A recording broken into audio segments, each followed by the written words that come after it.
Oke, saya sapa dulu semuanya. Assalamualaikum warahmatullahi wabarakatuh. Waalaikumsalam warahmatullahi wabarakatuh. Oke, salam hormat Bapak Ibu Guru Pusaka. Di sini saya Rul Eva Perdana. Di sini saya akan mencoba mempresentasikan program dari kami. Jadi kami itu ada tugas dari diseminasi PKG PJOK dari Kementerian Pendidikan dan Menengah Republik Indonesia. Di sini tentang pembelajaran PJOK. Di sini kami akan mencoba yaitu tentang rencana tindak lanjut program pengembangan kompetensi guru PJOK, yaitu yang tentang PKG. Dan di sini saya akan mengangkat tentang permainan bola kasti untuk membangun karakter anak bangsa dengan pembelajaran Sport Education Model atau SEM. Nah, di sini untuk kompel kita, ya dulu sebenarnya sudah ada. Dan di sini saya juga mengangkat yang hari ini yaitu tentang KBS Pusaka, ya kelompok belajar Pusaka. Jadi gitu. Oke, next.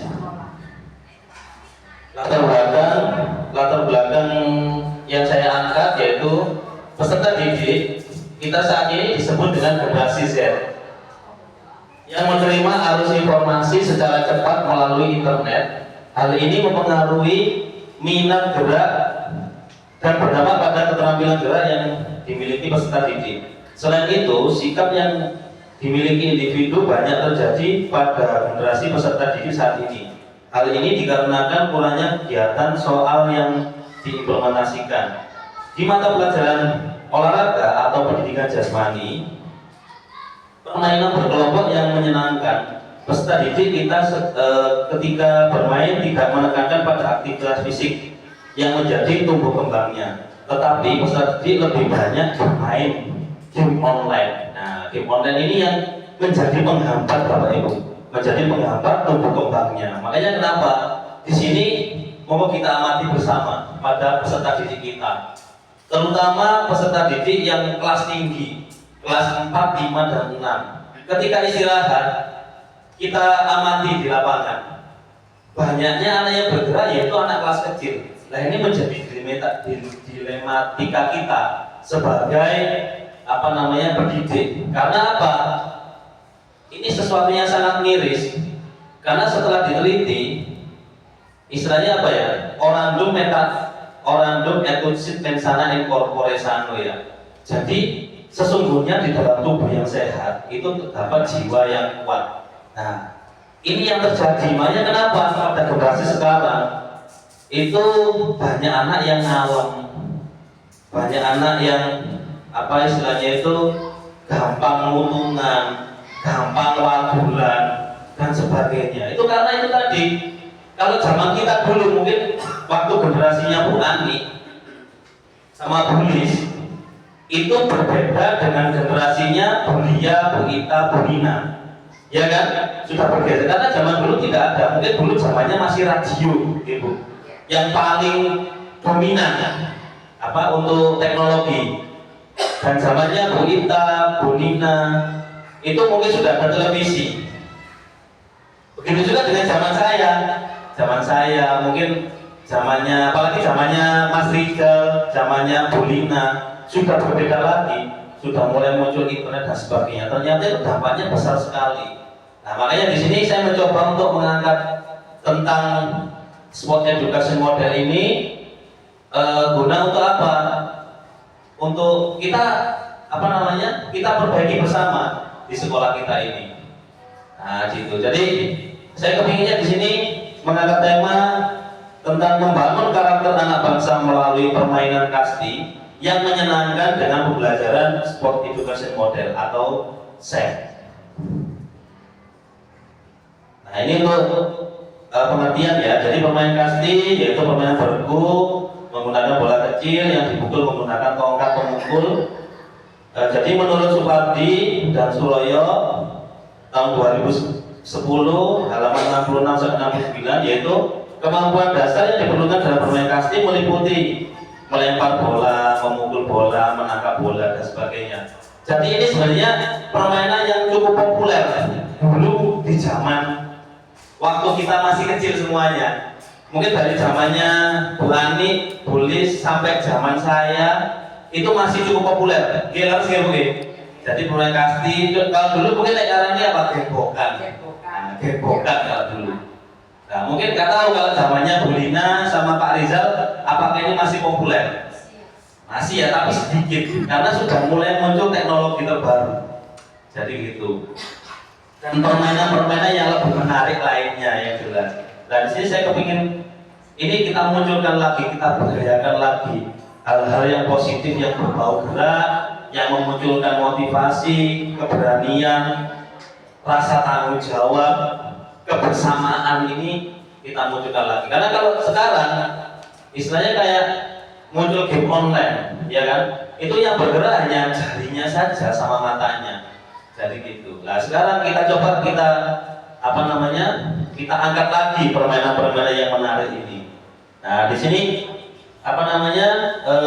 tetapi juga melatih kerjasama dan sikap sportivitas. Nah sikap sportivitas ini yang kita angkat. Sportivitas seperti apa sih? Orang anak mau mengakui kesalahannya, mau menerima kekalahan, ya kan? Nah sekarang sudah mulai banyak anak yang gampang stres, tidak mau menerima keadaan. Itu salah satunya di sini.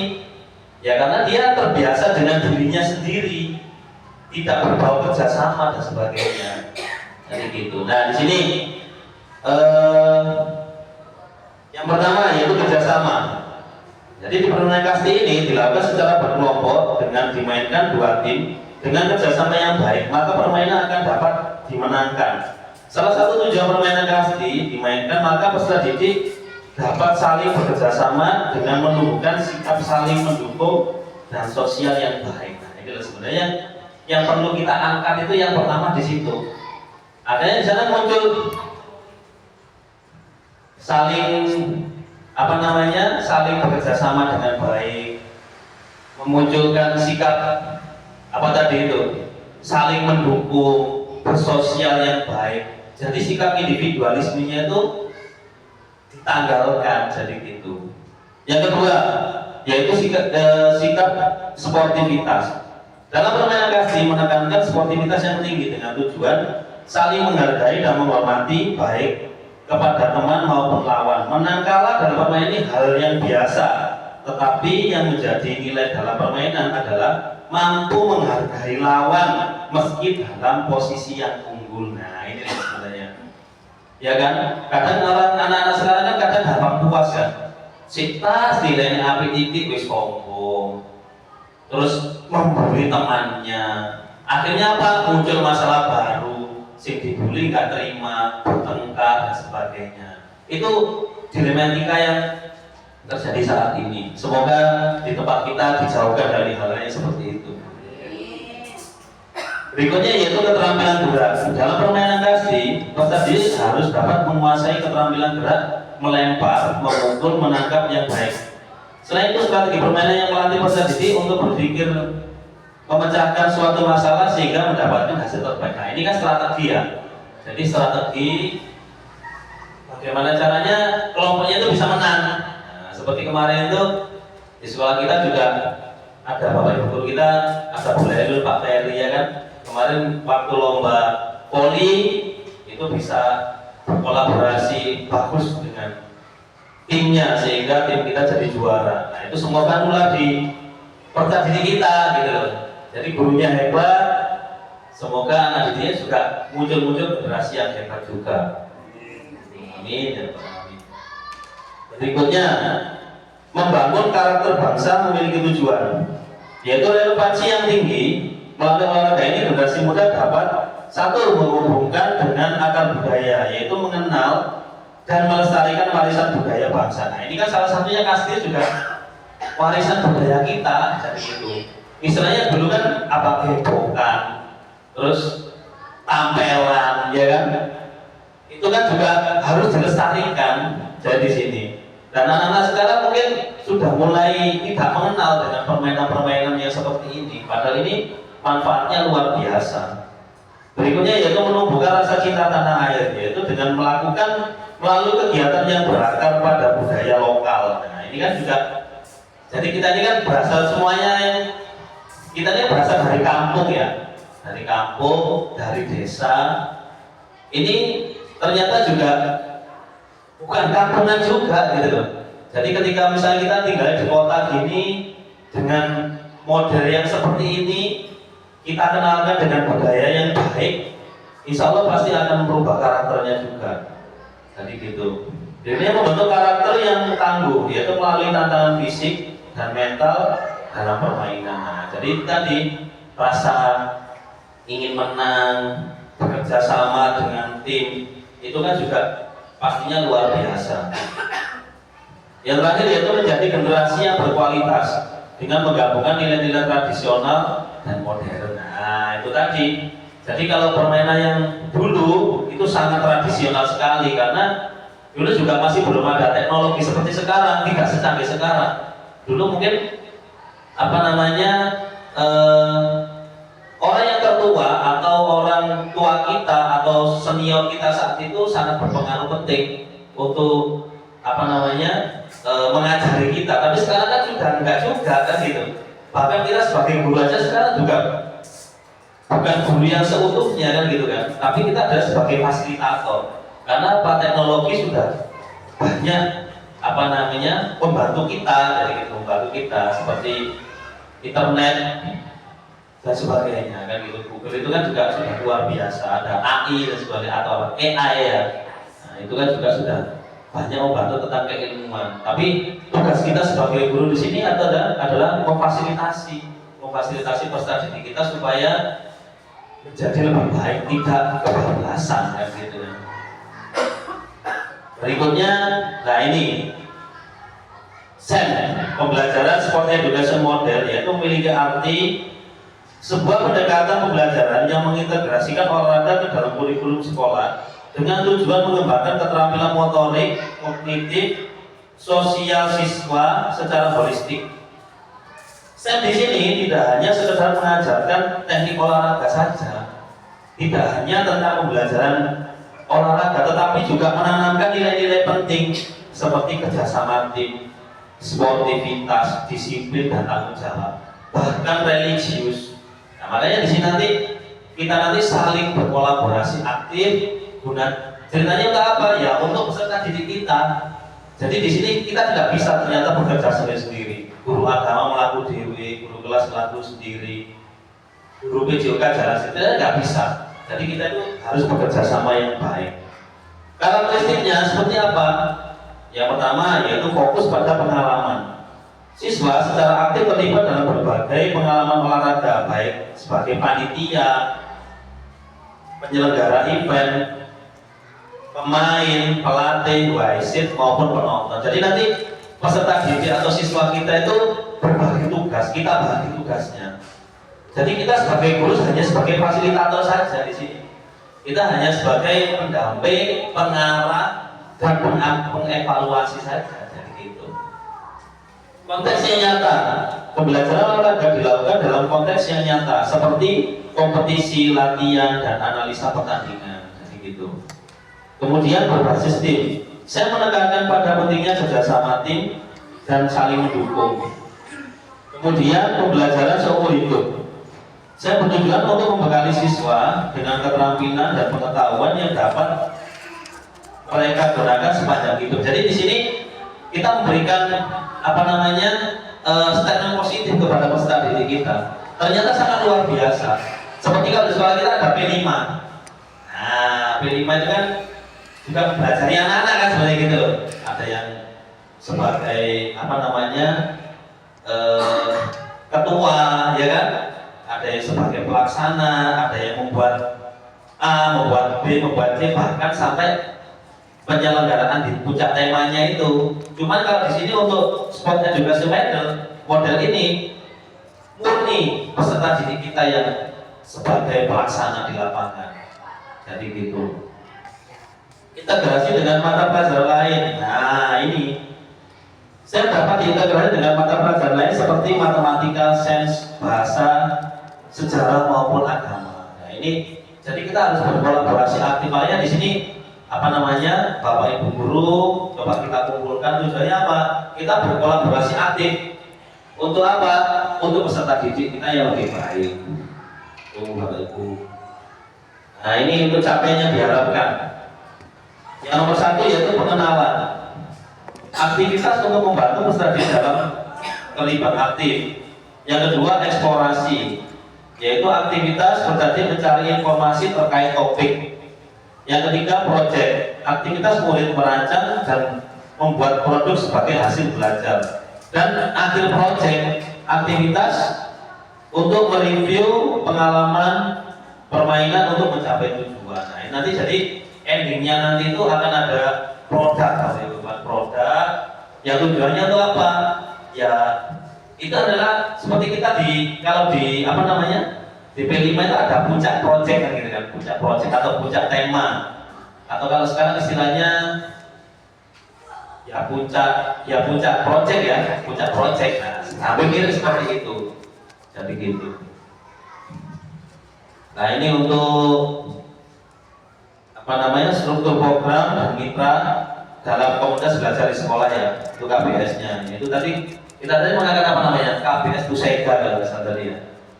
Tuh, ya ini yang pertama, program yang dibuat merupakan kegiatan kokurikuler yang menjadi upaya untuk mendalami dan menghayati materi pelajaran yang didapat melalui kegiatan permainan kasti. Nah ini jadi untuk kita wadahinya dalam bentuk permainan kasti tadi itu. Nah, peserta didik yang terlibat yaitu kelas 5. Nah ini kebetulan saya mengangkat kelas 5. Jadi kalau kelas 6 ini kan apa namanya, sudah mendekati ujian.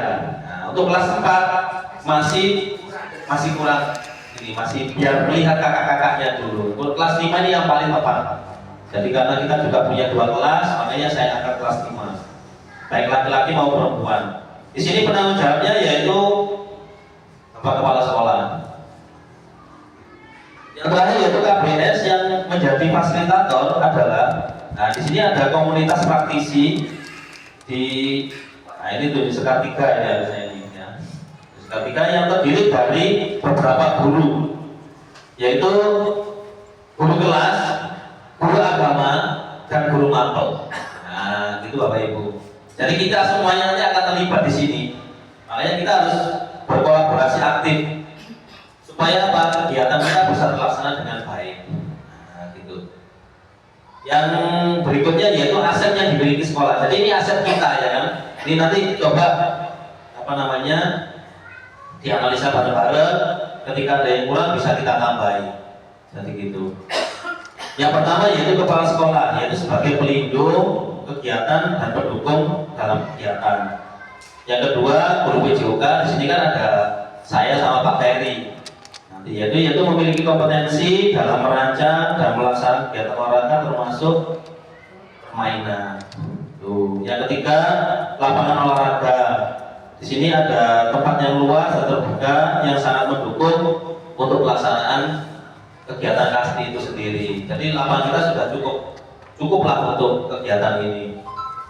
Yang keempat yaitu peralatan olahraga, yaitu alhamdulillah kita juga cukup memadai, yaitu mulai kun, karpet atau kotak bola itu, terus bola tenis lapangan, tongkat pemukul dan peralatan lain yang dibutuhkan dalam permainan yang akan diselenggarakan nanti. Yang kelima yaitu budaya sekolah, yaitu sekolah memiliki budaya yang mendukung aktivitas fisik dan permainan tradisional. Jadi kita kan sebenarnya di sini kan juga tidak terlalu batasi anak-anak untuk bergerak jadi gitu. Ini mungkin kalau sekarang udah mulai hilang. Jadi kayak apa namanya, ada engklek gitu kan. Juga kita juga punya peralatan apa itu ekran dan sebagainya, itu kita punya. Jadi itu juga cukup membantu lah di aktivitasnya anak-anak. Yang keenam kemitraan, yaitu kerjasama dengan komunitas sekitar, lembaga olahraga atau organisasi masyarakat yang memberkaya kegiatan P5.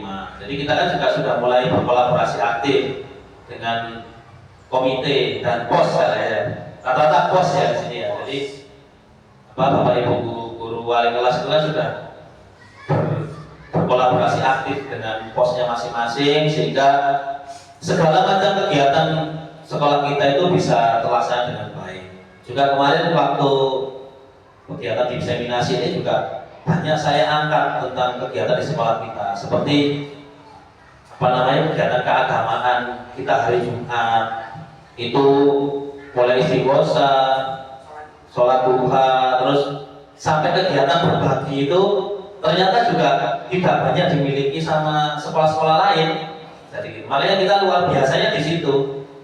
Jadi gitu. Mungkin kalau seperti kegiatan hari Rabu ya, kita mungkin banyak lah sekolah lain yang memiliki. Tapi untuk kita tuh dapat poin plus. Jadi selalu saya angkat itu kegiatan keagamaan yang bersifat religi itu ternyata mendapat dampak yang sangat positif di peserta didik kita. Jadi tidak hanya istilahnya kita di videokan itu tidak hanya mengangkat tentang membahas tentang olahraga, enggak juga gitu loh. Istilahnya tentang kegiatan-kegiatan yang positif seperti itu juga sangat mendukung gitu loh. Kemudian rencana evaluasi di sini, evaluasi secara menyeluruh dilaksanakan dengan umpan balik dari peserta didik. Kemudian dokumentasi proses kegiatan peserta didik berupa video dan foto, refleksi dan kegiatan yang telah dilaksanakan dari guru dan peserta didik. Kemudian di sini untuk tantangannya, nah ini tantangan yang terjadi. Ini maksudnya itu tantangan itu kemungkinan yang seperti tadi pagi.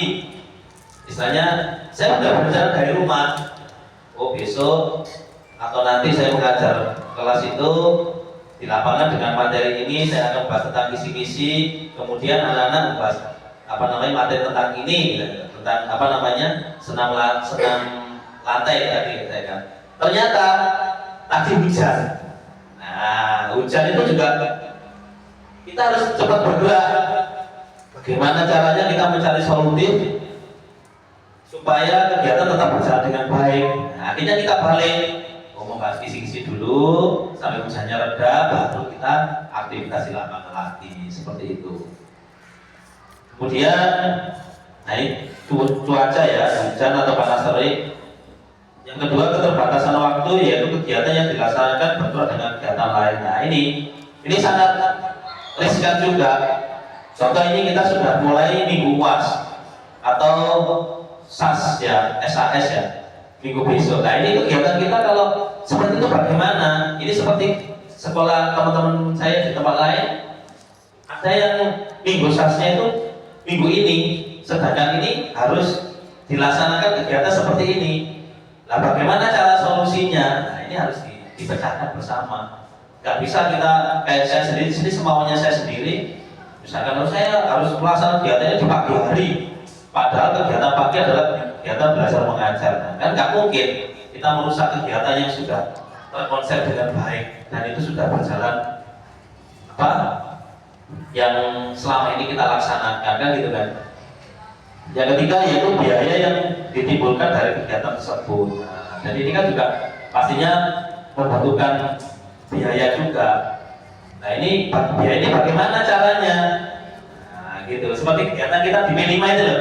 Gak mungkin kan sekolah kita misalkan Bu Santi sebagai bendahara PON. Bu Santi bagaimana caranya besok kegiatan P5 ini harus sepenuhnya dibiayai oleh sekolah. Itu kan sesuatu yang nggak mungkin karena semua sudah dirancang ada RKA kalau nggak salah gitu, rancangan kegiatan belanja atau anggaran. Nah, rencana kegiatan anggaran itu sudah terencana dengan baik. Nah, kegiatan-kegiatan seperti bagaimana caranya? Ya, mungkin kita mencari sponsorship. Seperti kita mengadakan kegiatan itu Bapak Ibu, yang kita rutin itu 17-an. Kegiatan kita jalan sehat itu loh. Nah itu juga poin plus ternyata di tempat kita. Juga tidak semuanya bisa menyelenggarakan seperti itu. Apalagi pengalaman kita beberapa kali, kita sudah berapa kali? 2 kali kalau nggak salah Bu Yali. 2 kali kita melaksanakan itu juga bisa dikatakan berhasil. Dan hadiahnya juga sangat melimpah. Kan gitu. Yang pertama dulu hadiahnya kecil-kecil tapi semuanya dengan hadiah utama sepeda. Dan yang kedua ternyata kita kemarin bisa banyak sekali, juga masih banyak gitu lah hadiahnya. Doorbrandnya bahkan ada kompor gas, ada kemarin juga. Karena apa? Kita mau berkolaborasi aktif. kita mau menggait tokoh-tokoh masyarakat di sekitar, kita juga berlomba-lomba untuk mencari sponsorship, juga kita menggait komite, ya kan, komite sama pos masing-masing kelas, dan juga bahkan pada diri kita sendiri, kita sebagai guru, kita juga mau gitu loh, mau. Nah itu juga ya semua itu loh mau seperti itu loh ya. Jadi itu ada yang punya waduh eman terus tugasnya dicoba dan sebagainya bisa saja, tapi ternyata di sekolah kita bisa gitu, bisa bisa mau melaksanakan itu. Jadi itu Bapak Ibu yang bisa saya sampaikan di sini monggo kalau misalkan ada pertanyaan atau mungkin tambahan yang bisa untuk membangun, karena di sini ini sebagai ajang kita untuk yang pertama untuk demi kebaikan sekolah kita dan pengaktifan kompel kita. Jadi gitu, monggo Bapak Ibu saya tanyakan. Wani, Terima kasih. Apa yang disampaikan sama Pak Ruli tadi, insya Allah kita sangat menarik dan kita sebagai guru kelas kita juga terasa tertarik juga. Nah, sekarang yang metode STEM ini apakah benar itu identik hanya dilakukan di luar, katakanlah di luar kelas? Nah, bisakah metode STEM ini diimplementasikan atau digunakan pada pembelajaran di mata pelajaran selain WJOK, tapi kondisinya kita di dalam, jadi tidak di luar? Mungkin itu sedikit yang bisa kami tanyakan. Mudah-mudahan nanti dari Pak Ruli bisa memberi masukan untuk kita dan mungkin juga dari teman-teman. Terima kasih. Oke, matur nuwun Bu Ani selaku senior kita di sini memberikan pertanyaan sangat luar biasa. Satu-satu nih kalau apa nih?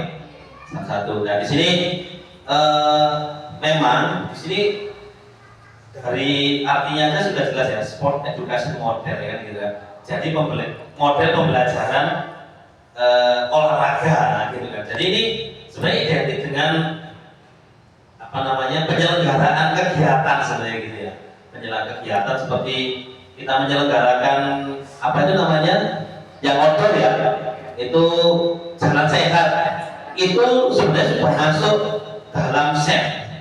Kalau menurut saya itu kan kegiatan fisik ya, kegiatan fisik, pengemasannya seperti itu, pembentukan panitianya seperti itu ada ya kan. Tapi kan itu kita sebagai pendidik yang bekerja. Nah di sini pertanyaannya Bu Ani yaitu pembelajaran ini apa bisa dilakukan dalam kelas? Bisa. Seperti misalkan contoh di kelas itu kita mau menyelenggarakan lomba baca puisi, misalkan gitu ya, baca puisi. Jadi di situ ada kita membentuk panitianya siapa, terus yang menjadi pesertanya itu siapa, yang menjadi pelatihnya atau gurunya itu siapa. Bahkan nanti itu kalau ada waktu kita itu kemarin itu ada UMKM-nya di sana, itu bisa. Jadi gitu. Nah, sumber dananya dari mana? Ya dari kita untuk kita. Misalkan kita patungan bersama mau menyelenggarakan, misalnya Bapak Ibu di kelas gitu ya, mau mengadakan lomba bulan bahasa misalnya gitu ya, bulan bahasa. Jadi menggunakan modelnya SEM ini, sport education model ini. Jadi ini kita mau membuat rancangan kegiatan kan gitu ya, rancangan kegiatan yang berpusat pada peserta didik. Itu loh Bapak Ibu, berpusat pada peserta didik. Nah kita guru sebagai apa? Sebagai fasilitator, kita mengkomando saja, kita membantu untuk meluruskan alurnya saja. Jadi gitu, misalkan peserta didik kelas itu ada 28 peserta didik, baik laki-laki maupun perempuan. Mungkin kita tunjuk koordinatornya di sana siapa, misalkan di kelas 4 misalkan gitu. Ada Nuril misalkan itu, ada muncul nama Nuril karena apa? Dipandang Nuril ini bisa mengkondisikan teman-temannya. Nah, nanti boleh menunjuk misalkan, oh di sini tuh Bu yang pinter membaca puisi itu adalah contoh misalkan si siapa namanya itu misalkan Aga sama siapa misalnya gitu, ada 2 anak. Nah di sini nanti menunjuk lagi itu sebagai pesertanya. Nah, mungkin menunjuk lagi si A sama si B ini nanti menjadi pelatihnya mereka berdua atau gurunya gitu. Biasanya di sini kan ada siapa yang misalnya menjadi Pak Udin misalnya gitu kan, menjadi pelatihnya mereka gitu. Nah, terus yang lainnya nanti ada yang sebagai penonton. Nah, di sana nanti di pojok-pojok itu wis membuat apa namanya itu stand-stand untuk berjualan misalnya gitu. Jadi seakan-akan itu menyelenggarakan sebuah event kecil gitu loh. Membuat event kecil di dalam kelas yang ini apa? Peserta didik nanti mendapatkan pengalaman. Oh, ternyata itu apa namanya menjadi pelatih itu seperti ini perannya. Oh, saya itu menjadi panitia itu ternyata seperti ini Oh, harus ada technical meetingnya dulu atau sebelum itu membuat apa namanya juknis ya, petunjuk teknisnya dulu, merancang kira-kira apa ya yang akan nanti menjadi petunjuk-petunjuk teknis yang vital di sana. Tujuannya itu apa? Misalkan orang awam itu membaca, orang yang awam itu tidak tahu apa-apa membaca itu bisa paham gitu. Nah, seperti itu. Membuat perancangannya dulu. Terus habis itu apa namanya juga menunjuk teman-teman kita tuh peserta didik itu juga nggak mudah, harus aku gawe. Nah, bagaimana caranya kita sebagai pendidik itu memotivasi mereka dengan memunculkan karakter-karakter positifnya tadi itu. Makanya ketika kita hari Rabu dengan adanya apa namanya muncul bakat itu, kita kan ternyata juga banyak terkaget-kaget kan Bapak Ibu. Oh, tiba ya anak sing meneng, sing ora tau metu suara nih, tiba iku nek nyanyi ku ya penak. Nah, itu. Terus hari Jumat juga gitu. Ada sing berwablek, tiba di orang ngaji ya pinter. Nah, itu kan berarti kita itu sudah bisa gitu. Kita tuh Bapak Ibu guru kita semua itu mampu mewadahi anak-anak kita. Dan itu kan juga harus detail loh ya, oke. Misalkan contoh si muncul nama misalnya si Sauki gitu. Sauki ini anaknya seperti itu kan.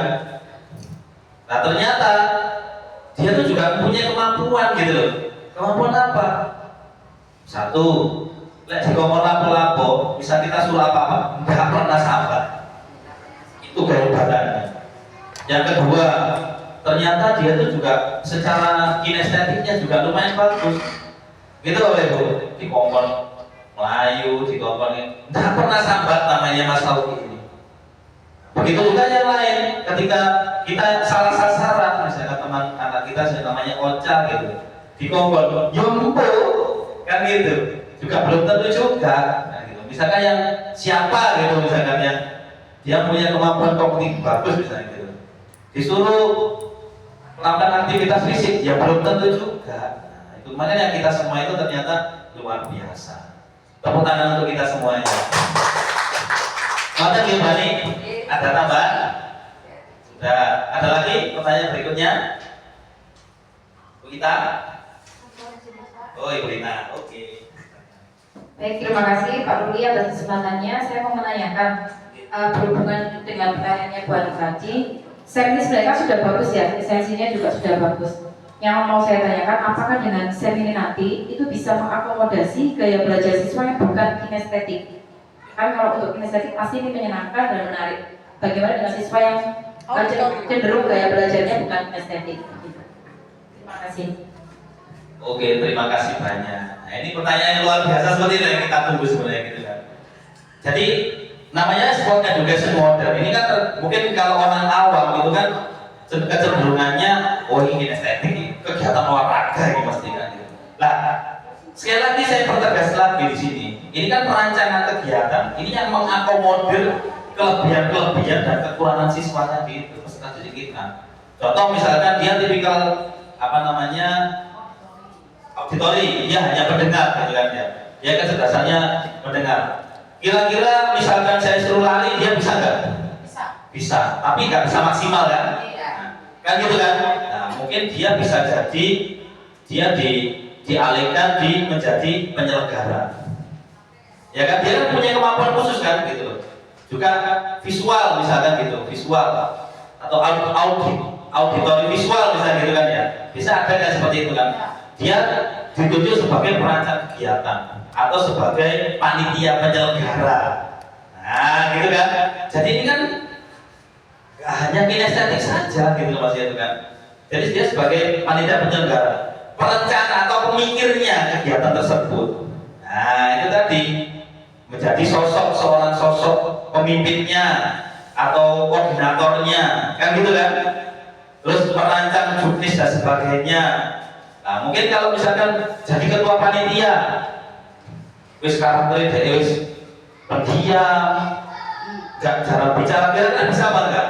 Jelas gak bisa, kan gitu kan? Digolek mare atau kita carikan anak yang mempunyai kemampuan di situ, public speakingnya yang bagus, ya kan? Jadi gitu. Ada yang jadi perancangnya, ada yang menyampaikan, memimpin. Istilahnya apa ya? Kalau technical delegate lah istilahnya ya. Jadi apa pemimpin kegiatan. Nah itu ketua koordinator kegiatan. Itu kalau nggak terbiasa dengan public speaking juga nggak akan bisa gitu. Nah nanti untuk yang anak-anak yang mempunyai kemampuan kinestetik, ya dijadikan atletnya, kan gitu kan? Dijadikan atletnya tadi itu. Nah, terus kemampuan apa namanya? Kinestetiknya wis gak ono, auditori visualnya nggak punya, tapi dia punya kemampuan khusus di bidang lain. Oh saya itu Pak senang jualan, dia dibukakan stand di belakang, menjadi apa? Menjadi UMKM kan gitu kan? UMKM. Artinya di sini juga nilai kewirausahaannya juga muncul gitu loh. Jadi di situ. Terus misalkan wis arah-arah sembarang tapi senengane bunga ya didadekno penonton kan gitu kan. Dan sebagai penggembira. Nah, gitu. Jadi seperti itu Bu Lina. Oke, sama-sama. Satu lagi. Mas Rijal. Ya, satu lagi terakhir. Sepertinya Bu Marfuah ya. Dari sisi religiusnya pasti ada. Monggo.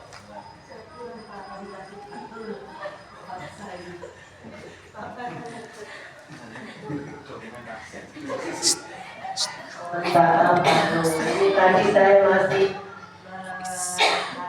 ya dari apa yang disampaikan Pak Sam itu istilahnya seperti bahasa saya belajar berorganisasi begitu kan. Anak-anak dilatih itu cuma dalam bentuk kegiatan pembelajaran. Ya mungkin sebatas itu yang bisa saya anggap.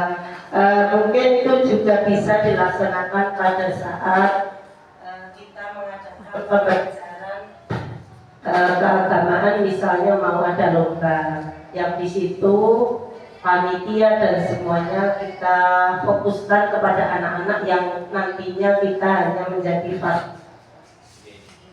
ya, intinya semua bisa dilaksanakan begitu ya Pak Nuri. Oke, mohon terima kasih. Kita bertahan itu Oke, terima kasih banyak. Betul. Bahkan ini Bapak Ibu, misalnya kalau saya menangkap dari pernyataannya Bu Marfuah tadi itu sebenarnya ini bisa ketika kita itu mau ada event besar ya, event besar misalkan U2SN atau FAM atau misalnya HAN ya, Hari Anak Nasional itu bisa sebenarnya kita menyelenggarakan di sekolah kita dulu untuk ajang seleksi. Itu sangat bisa, sangat memungkinkan sekali. Jadi gitu. Jadi panitia penyelenggaranya dari anak-anak, terus apa namanya pesertanya dari anak-anak, pelatihnya nanti juga dari anak-anak. Lah pelatihnya siapa? Ya dari kelas-kelas 6-nya sudah pernah punya pengalaman tadi itu biar untuk menularkan adik-adiknya. Itu kalau misalkan bisa kita laksanakan sepertinya sekolah kita juga akan bisa menjadi sekolah yang sangat besar gitu maksudnya itu. Nah, ini kan sebenarnya teknik pembelajaran menurun ya namanya ya. Seperti yang ada di pesantren kalau nggak salah gitu, Bapak Ibu. Itu sebenarnya juga bisa diaplikasikan meskipun tetap dalam pengawasan kita sebagai pendidik. Nah itu, seperti contohnya kemarin itu apa kemarin itu ya, Al-Bajari gitu, Pak Farhan gitu. Al-Bajari itu kan juga di sekolah kita itu kan sudah luar biasa. Padahal dulu gitu, dulu menjadi ekstrakurikuler yang paling tidak diminati, tapi sekarang menjadi yang paling diminati. Karena apa? Ya itu tadi, kita terus mengekspos terus. Jadi Bapak Ibu guru di sini semua itu memberikan kepercayaan karena suaranya bah enak, bah gak enak itu diekspos terus, akhirnya kan banyak penilaian kan gitu, banyak penilaian dari sisi sama-sama peserta didik, dari sisi kita sebagai pendidik, bahkan dari pelatihnya yang memang mampu berkompeten di bidangnya itu pasti akan memberikan penilaian. Dan akhirnya apa yang terjadi? Sekarang sudah banyak menghasilkan juga gitu loh. Sudah mulai tercium dengan masyarakat luar gitu loh. Tidak hanya jadi jago kandang misalnya gitu loh. Nah, ini nanti bisa kita tularkan dengan apa ke kegiatan-kegiatan yang lainnya. Jadi seperti itu Bapak Ibu. Ya seperti kegiatan kita setiap harinya itu loh.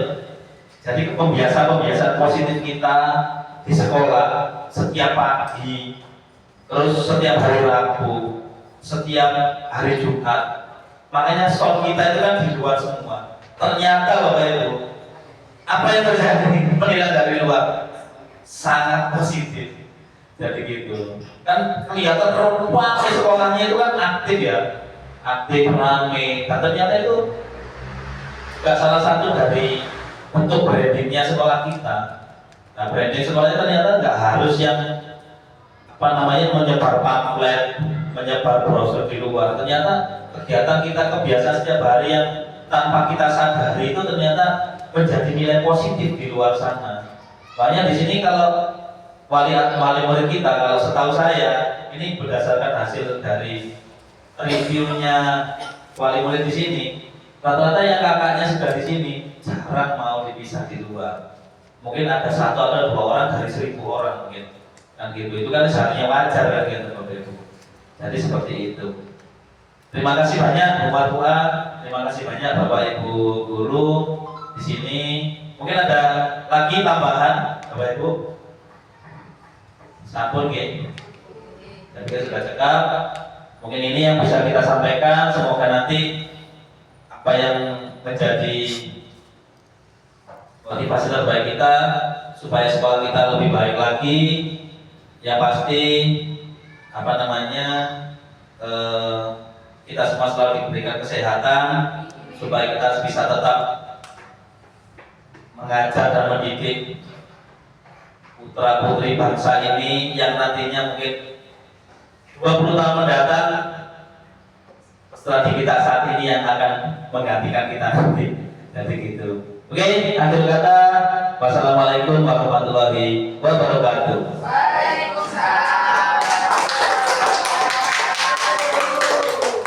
Semangat pagi. Pagi, jaya luar biasa. Yeay.